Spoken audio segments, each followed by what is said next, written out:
Hey everybody, what I have with me is the 2015 Honda CB500F, and what I'm going to show you how to do is how to install the RNG frame sliders. And as the instructions say, you need a 14mm and 17mm socket wrench, which I've got here. First off, we're going to start off with a 14mm, and looking around here, you're going to see this bolt. You're going to want to take that off. There's a spacer there, so you're going to want to watch out for that. Do not lose it. So let's get that off. And once you've got it off, you should have something like this. It'll look a bit like that. Now we can move on to the actual frame sliders. So the way to put it together is, you got your actual slider, and then you have this bolt thing here. There's a lock washer and a plain washer. You want to make sure that you have the plain washer up against the bolt here, and then the lock washer. From the inside of the frame slider, you can just drop it right in. And then you'll get this spacer here, and you can go ahead and slide that on, big side up against the actual slider.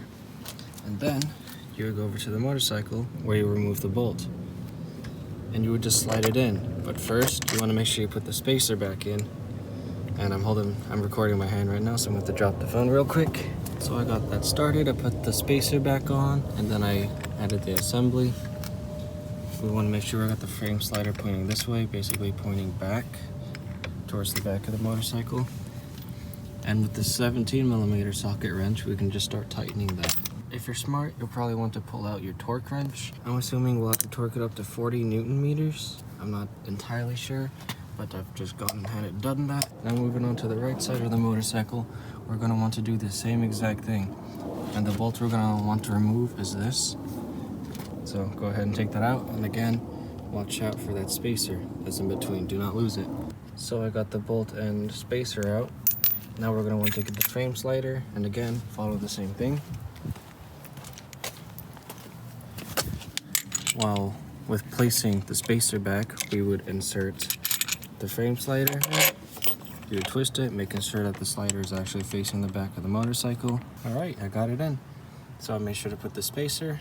Then I slid in the frame slider assembly, and with the bolt inside of the slider, I torqued it down all the way to 40 Newton meters, as you can see from the clicks.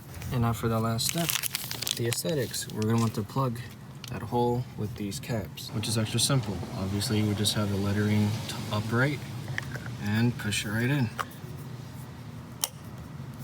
Then let's do it for the other side. All right, now we've got frame sliders on the motorcycle. If this video helped you out, please leave a like. I'll greatly appreciate that. And if you're interested in my type of vlogs, just subscribe and you'll find more. Have a good one.